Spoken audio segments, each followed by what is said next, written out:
931. Oh, 932, it just changed. Hey, we're running late. Thanks for standing by. Bumper running, recording, streaming to Facebook, Twitter, and YouTube. Chat room waiting. Julie Lavender standing by in our green room. We will begin a countdown to Studio 40 Alpha starting now.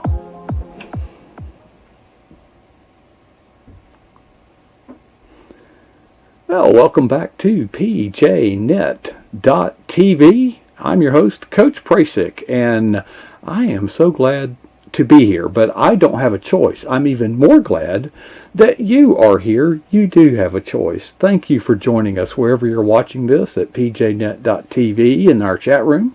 That's the best place. But you could be watching it on Facebook. You could be watching it on Twitter, YouTube. There's all kind of places. We're everywhere. Okay? As you know, Michelle Medlock Adams joins us on Wednesday night about this time, except tonight. She has something better for you, she said. What do you say about it? Julie Lavender has joined us. I call her the Georgia Peach. I don't know if anybody else calls her that, but she does join us from the great state of Georgia. And I think you got, 2 hours notice? Did you get that much? I think about that, yes. Yeah, maybe a little less. Okay, yeah, I think I got about 2 hours. And but Michelle is, actually she's still in Florida. And she just, got out of one conference, and before she came to that conference, she was at another conference. Let's talk about Michelle since she's not here to defend herself.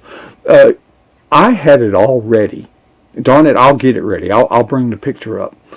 There was this, they do these, these cakes. I'm not sure how they do it. I'm going to pull it up for you, but tell us about the cake that they had for Michelle Medlock. It was adorable. It was adorable. So creative. And so it was mostly cupcakes. The body was cupcakes, and then they used that some kind of frosting, that fondant, or I can't even think of the name of it. But anyway, you can shape it into things. And so that was the tail and the paws. And then they had a Rice Krispie treat that they had covered in chocolate and stacked a part of another one on. Anyway, the Rice Krispie made the snout. They put a half of a Rice Krispie treat on top for the head. They had these darling little ears on there, chocolate cupcakes, vanilla cupcakes. It was adorable. And there were 4 or 5 of these Doxy cupcakes. There it is. Yeah, I'm working on it. Yeah. And I took a similar picture of that. That might even be my picture. But isn't that the cutest thing in the world with those big old eyes on that dog and the red bow? She was just so surprised and so thrilled. And I happened to be sitting next to her. And Victoria had let me in on this secret that several people knew about because they had been working in the back. And when Eva Marie called up, I'm fixing everything. You keep talking. When I hesitated because I couldn't remember how it took place. But Eva Marie said that Victoria had an announcement, and Michelle was sitting right next to me, and she said, "What's that all about?" And I said, "I don't know." And it was hard to fake it. And Michelle almost didn't make it to that session because, as you know, everybody loves to talk to Michelle, and Michelle is so sweet, and she is so helpful. And talks to everybody about and just answers all their writing questions so patiently. And so she got stuck talking with someone for a long time, and we really didn't think she was going to make it to the session. And Victoria was about to freak out. And I said, "Well, tell me what I can do. Can I go say, hey, you might have to come make an announcement about your next class. Tell me how to help." But sure enough, Michelle did make it in there just in time. But I think she was speechless. I think she was really surprised, and it was just so much fun. It's hard for me to envision Michelle being speechless. I can see her being embarrassed, but speechless that would be a moment I'd love to capture on camera. That's right.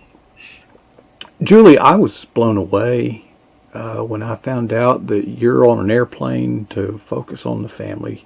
You're a celebrity. I don't know that I'd call it that, but that was really such an honor and such a blessing. And it's funny, in the writing world, I feel like a lot of times we have to hurry up and wait. And it seems like that happens so often. And so the publicist for Revell, everybody that publishes with Revell gets assigned a publicist, and she had just been so wonderful and so helpful. And I think she'd helped me be on. Was on a couple of podcasts and some mommy talk radio, some of those things, and I was thrilled with everything she had been able to accomplish for me. But way back in March, she sent an email that said, congratulations, you have the opportunity for a pre-interview with Focus on the Family. And she was wonderful and sweet, and congratulatory. But she basically said, don't get your hopes up, because this is the pre-interview, and then they determine if it's going to be a fit for their audience. So, and I think she sent me some things. She said she wanted me to, and it was going to be related to my book, 365 Ways to Love Your Child. But it was also going to be not talking about that. It was going to be talking about showing love to a child. They wanted me to talk about proud mom moments, some mom fails, just different things like that. And so she gave me those guidelines. Well, we talked probably 45 minutes, I guess. And it almost seemed like it ended suddenly, because I had this whole list of things I wanted to say, and I didn't get to say all those things. And so it seemed like it ended. But then, she said, I think you'll be a good fit for our audience, but don't worry. There's a lot I have to do. She was basically saying, I think we have to vet you. So she said there are a lot of things she was going to have to check on. Look up this and whatever. And she said, don't be surprised if you don't hear from me from a couple of weeks. Well, that was March, and I did not hear back from them till like July or August, or maybe August. I guess it was August. So I can remember at one point telling David, that was fun. That was exciting. It was a great opportunity. I appreciate God doing that for me. But either I didn't talk enough or I talked too much. One or the other, one extreme or the other, because I said I'm not going to get chosen. But sure enough, in August, I got an email from my publicist. And honestly, she was as excited as I was. She was so excited and so sweet. And she said, congratulations, you have been chosen to do an interview with Focus on the Family. Well, when you're reading an email, it's amazing the thoughts that go through your mind so quickly. I would have assumed it was spam. Well, and I recognized her name, so maybe I probably should have. I think I was too excited to.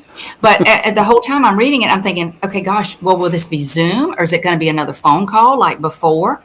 And I've got to figure out what my schedule is. And all that when I read that first sentence.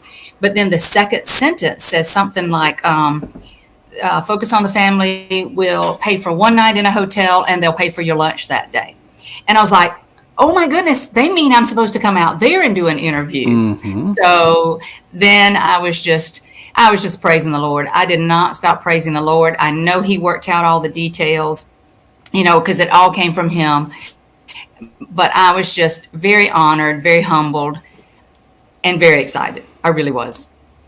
So the initial interview was done like on Zoom or something like that, or just on the phone, just over the phone. On the telephone. Okay. So they say we're going to get back to you. So that's not the interview. There's another one, and you fly out there, and now so you're on your flight out there. You're probably sitting next to somebody, and you start talking, and where are you? You on vacation? No, I'm going to be on television. It was kind of fun, but what we did do, so the person I had next to me was my wonderful husband, because what happened, our anniversary is in August. We celebrated 38 years. We've been busy planning my daughter's wedding and just a lot going on. So we didn't take a big trip. We said, we might have to celebrate this anniversary in January when things settle down after the wedding in December. But when he found out about the opportunity, he said, I will go with you, and we'll pay for some extra days and stay extra days and turn it into our anniversary. Sure. So, but we did. Every time somebody would ask, oh, what are you doing in Colorado Springs? And I, occasionally I might have said, oh, well, I'm headed to Focus on the Family for an interview. But I think I felt like I was getting the royal treatment from the minute I walked in the hotel, because as soon as they pulled up my reservation, they said, "Oh, you're here with Focus on the Family. We love working with Focus on the Family. They're so good to us. They're just great, because it's the hotel, I think, that's really close to their campus. Yeah. So I think they use them all the time. And then I went in the room, and there was a little note. like with a bag with some crackers and water. And the note said, welcome. We love working with Focus on the Family. We hope your day goes well with them, or whatever. So it just felt like I started getting the royal treatment from the minute I walked in the hotel room. So they didn't have the guy at the when you get off the airplane with his little cap on with No, we didn't have any. We didn't have any of that. No That limo? was we had to. They were sweet. They said, we would have to arrange our own transportation and get ourselves there and all that. But so that was, and it was challenging anyway, because we left out of Savannah, and I started getting. That's only an hour from us here in Statesboro. Well, we started getting the text that our plane was delayed 15 minutes, and then 15 minutes. And then 15 minutes. So by the time we got almost to the airport, we got the text that said, your plane is delayed. You will miss your connection.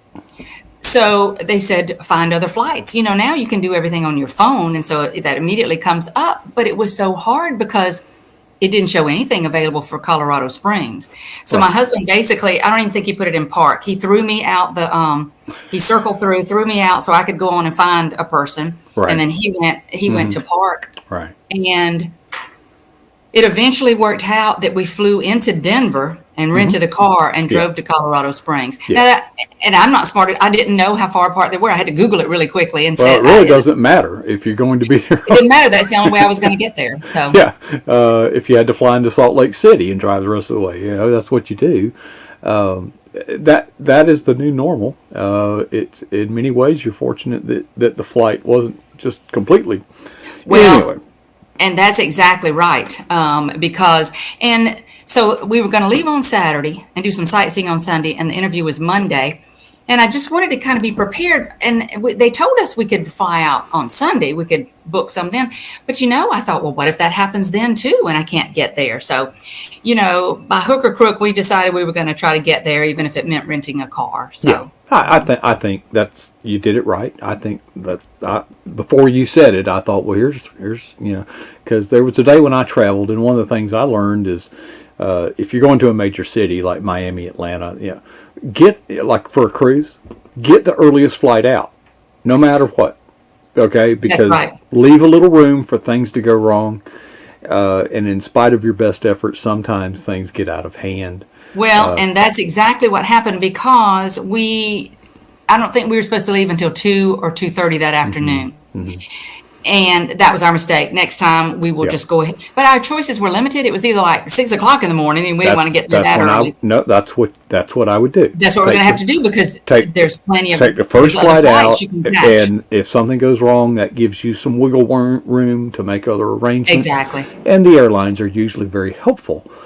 She was very helpful to us. But I remember one time we were going on a cruise, and they had overbooked the flight, and they denied our tickets that we had paid for, but you know how they overbook.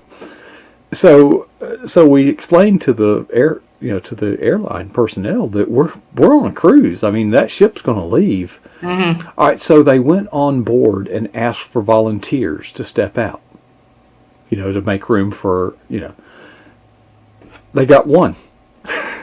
Oh, no, and there were 2 of you. You and your wife? Yeah.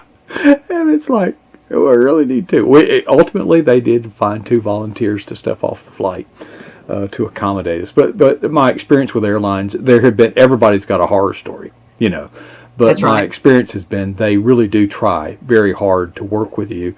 But I did have a disaster one time, and in 3 bags. Oh, yes. So I bring 3 bags to check in, and they said, what's your destination? I said, I want this bag sent to LAX, I want this bag sent to Kennedy, and I want this bag sent to LaGuardia. And they said, we can't do that. I said, yeah, you did it last time. Oh! That's hilarious. That's what really happened to your bags? No, it was but think of the millions of bags that they handle. It's amazing. That it works as well as it does, and I know everybody's got a horror story. Julie, when you get there, the royal treatment continues. I saw a picture that you took in the parking lot. That's right. Where you didn't even have to cheat and use the handicap place, I know. Well, and I got an email. They told me exactly where to park. Now, the parking lot was huge, and we came in from a different direction, so we weren't quite sure, but they told us exactly where. They said facing the administration building, parking, I think it said broadcast VIP parking space. And I don't know what I was expecting because they said that clearly in the email, but we found it and found the sign there. And so I think my cheeks were hurting from grinning even before I walked in because I just loved the sign and I thought that was so cute. So I had my husband, and we wanted to get there in plenty of time. And so we had about 20 minutes to sit in the car. So I told him before we went in, I said, oh, let's get out and take a picture of me because I don't know when I'll ever be a VIP again. So let me take this picture. So I had the special parking place, and then I walked inside, and even the and I'm sure her title is not receptionist because it was funny. We saw her at the desk there, but then when we went to the bookstore to shop, we saw her there too, and it's away across a couple of parking lots. So she must move around a good bit, but wherever they need her. I mean, she even treated me almost like I was royalty, you know? But then the thing is, I happen to think about, you know what? I have to focus on the family. Everybody here is just marvelous anyway. They're these godly, Christ-like people. And so she was just being nice. And it was that's just her personality, the way they are. But so she was super nice. They had monitors that was flashing my name and the people that were going to be there. So I had my husband take a picture of me in front of that monitor too. But and something new they were doing. So then I was supposed to ask for but she was not the name and the other lady there that day. So my husband, a big person that I'm communicating with the whole time. I'm not sure if her title was producer, maybe assistant to the producer. And so she came and got me. Well, I had been told that they had started something new. They were doing hair and makeup touch-up just for studio lighting. And, I thought that was real special. So they called me back and, they have the makeup artist and she's doing my makeup and my hair. I mean, I've never had this done before. Like, even when my daughter got married, I don't even know. I think I did my own makeup then. But so that was fun. And then it was kind of funny because I was really, really nervous, but they were a little bit behind. And so I'm kind of glad I had time to just sit on the couch. They had a little waiting area and I sat with my husband while we waited. And maybe that calmed my nerves a little bit. And so then they came and got me, and you have to walk down this long hall with a flashing light that says recording. I mean, I'll probably never have this opportunity again. I was just praising the Lord the whole time. And my husband got to sit in they called it the gallery. And I thought it was so sweet because, so they took me inside and introduced me to Jim Daly and John Fuller, and then a couple of other people that were in there. But they made sure to, as they were getting to know me, they kept pressing the little speaker button and talking to David and included him in the conversation, just asking when we came, what kind of sightseeing we've been doing. And I know they treat everybody like that, but they just made me feel so comfortable and relaxed. I think they know to do some of that kind of chit chat to get to know people ahead of time relaxes people. So.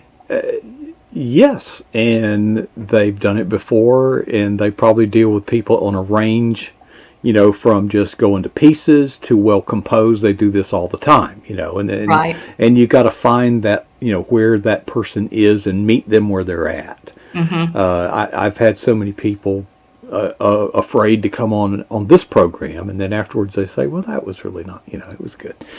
How long were you actually in there taping? Probably about 45 minutes, 30 or 45 minutes, I guess. I think it's about a 28-minute show or something like that, but it was probably about 40, 45 minutes because they chatted with me a little bit. We chatted a little bit afterwards.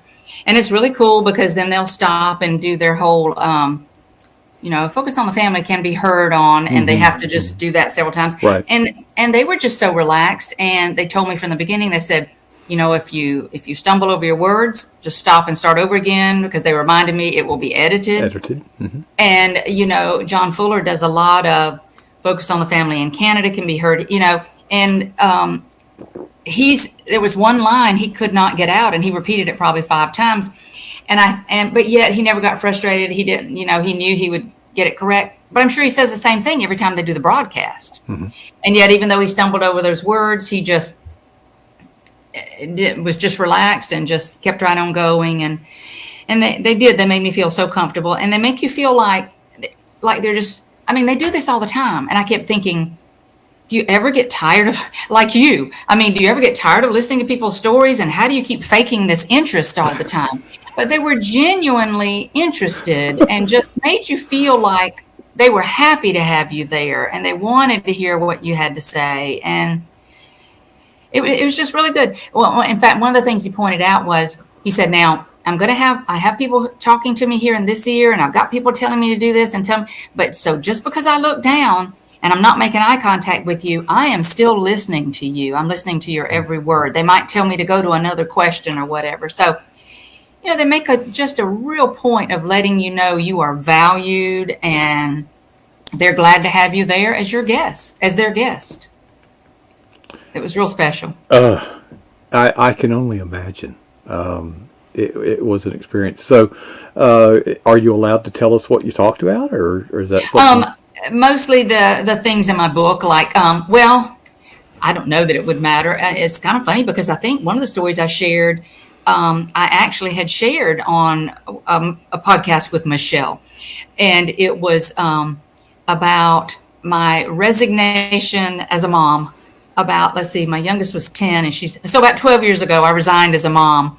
And I won't tell the whole story just in case I'm not supposed to, but, it was one of those things where I was feeling not very appreciated by my children, and that they didn't show gratitude, and they didn't thank me, and they didn't communicate with me enough, and I just did for them all the time, and they were never grateful.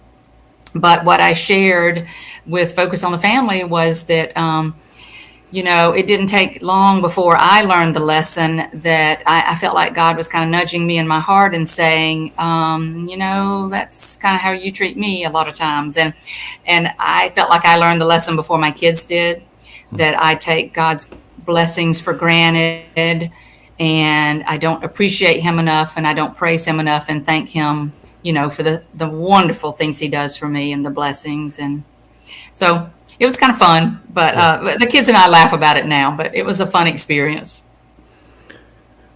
Well, Julie, there's I'm glad you have a chance to come on here because you need the practice to learn how to speak, because you have just you're bubbling excitement and joy, and you know what?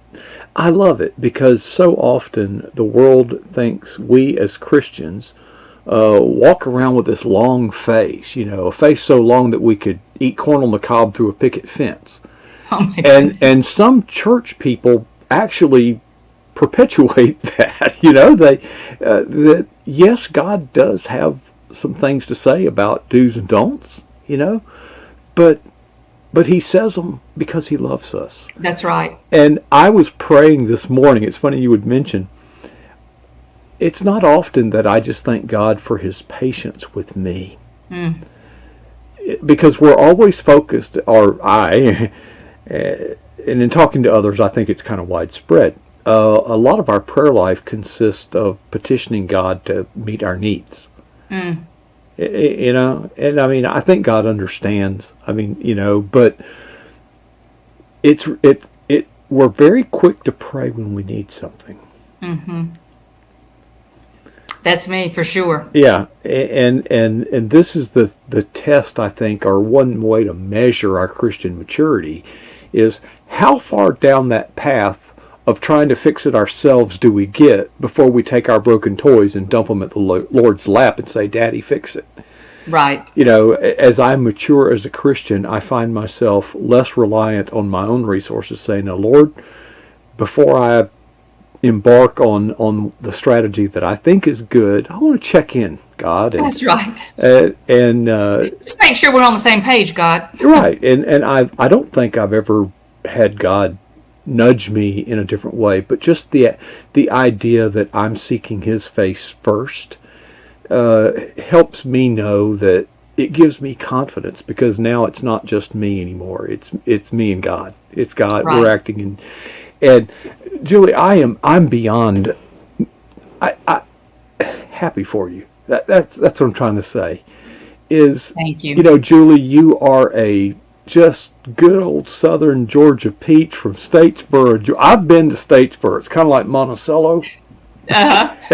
Where I live. It's not a big deal, okay? No. but there's good people, and I have always looked up to you as one of the most authentic and sincere and humble, giving. It couldn't have happened to a better person.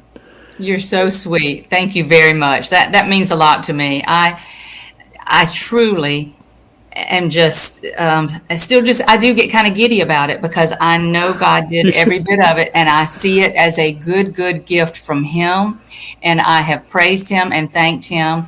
And I do pray that the message that I'm trying to get out about making these memories with our kids, that hopefully this can help that reach even more people. But I am so very thankful because I know God did this for me, and I recognize it as just this amazing gift from Him.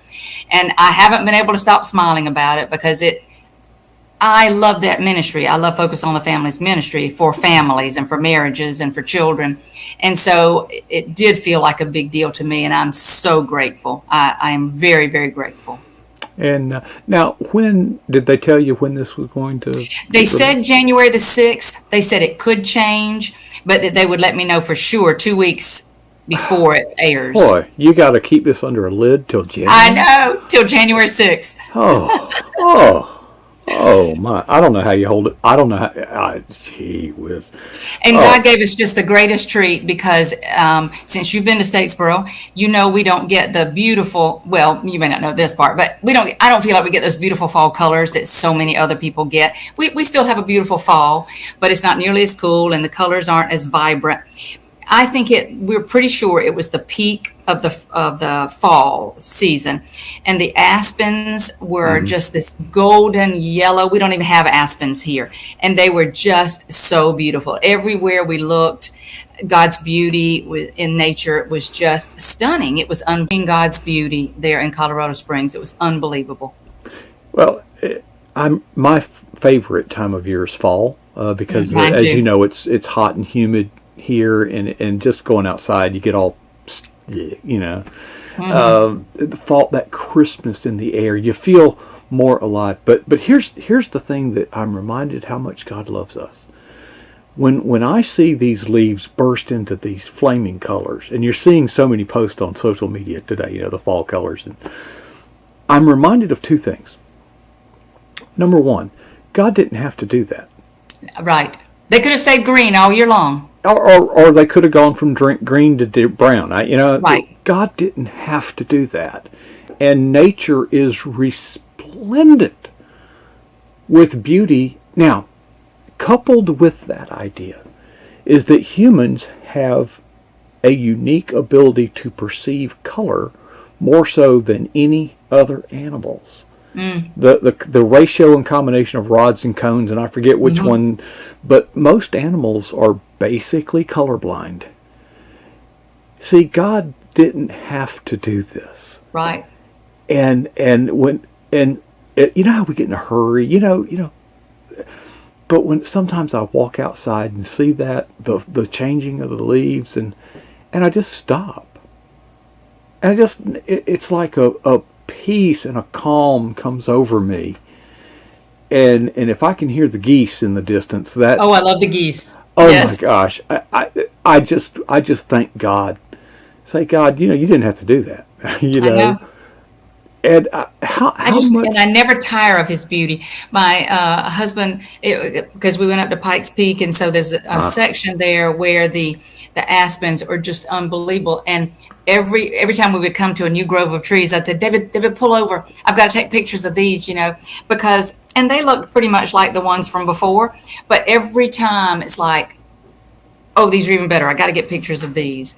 And I agree with you, God's nature and His beauty, because I know He did do that for us, and it just makes me feel His presence so much. And I just think it's so gorgeous. I just couldn't get over it, and the cool fall breezes were blowing, so that makes the aspens do the little, I think they call them quaking aspens or something like that. And when you listen to the leaves rustling and everything, it was just stunning. I really thought that it was just the greatest treat being able to be out there during the fall peak season. We're happy for you, but we're happy that you shared it with us, because I can just feel the experience as you recount it. But you're a writer, so you do things like that. And but closing thought, you've been at this quite a while, I have been and writing a long time. and not that we have a lot of people that watch this, but some people do, and they might be getting discouraged, saying, "Well, when's my big break coming?" Yeah, great. She did that. That's great for her, but the likelihood of that happening to me is very distant. It's not going to happen. I'm just going to give up now. What would you tell them? I would say persevere because, and I have been doing this probably over 30 years now. Now, in the beginning, it was very part time because I was homeschooling my children. But I would say to persevere because I feel like if God has given you that message to write something and you really feel and know that He has given you that message, then He's going to get that message out there some way. Whether it becomes a book, whether it becomes an article, whether it becomes a newspaper article, or if it just becomes something you write that maybe you share with your church.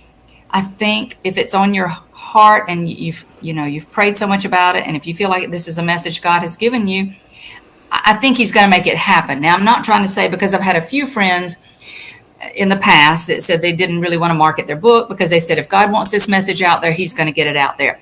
I don't believe that because I believe God wants us to do our part and work for it and do what we're supposed to do.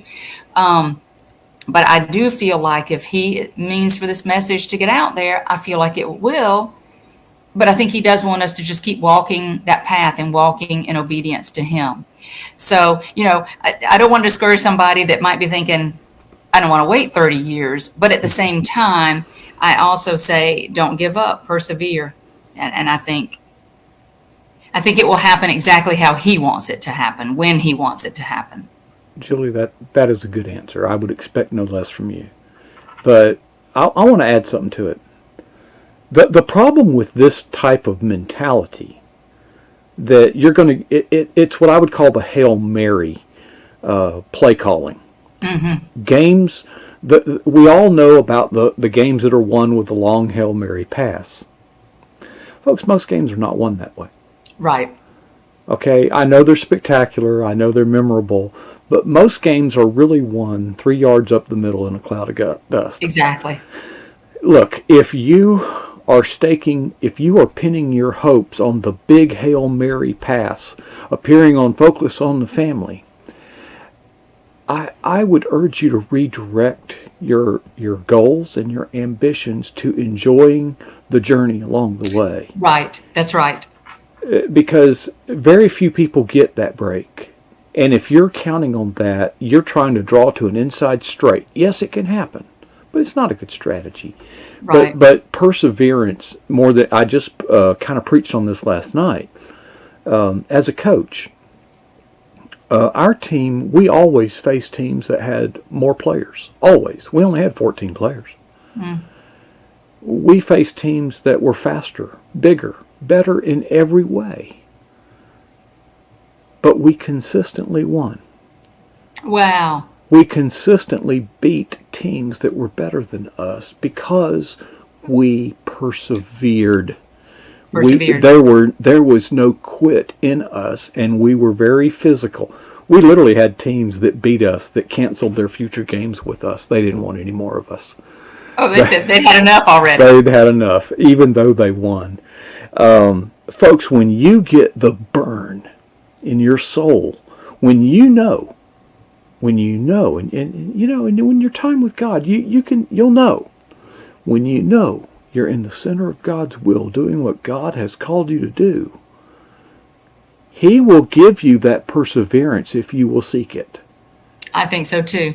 He will, because most of the famous artists, the Van Goghs and all that, they became famous after they died. Right. Can you handle that?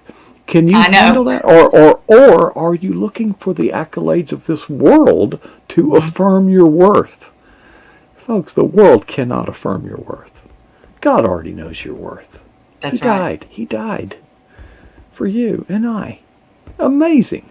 And He colors the leaves orange and red and yellow. And He flies geese over them.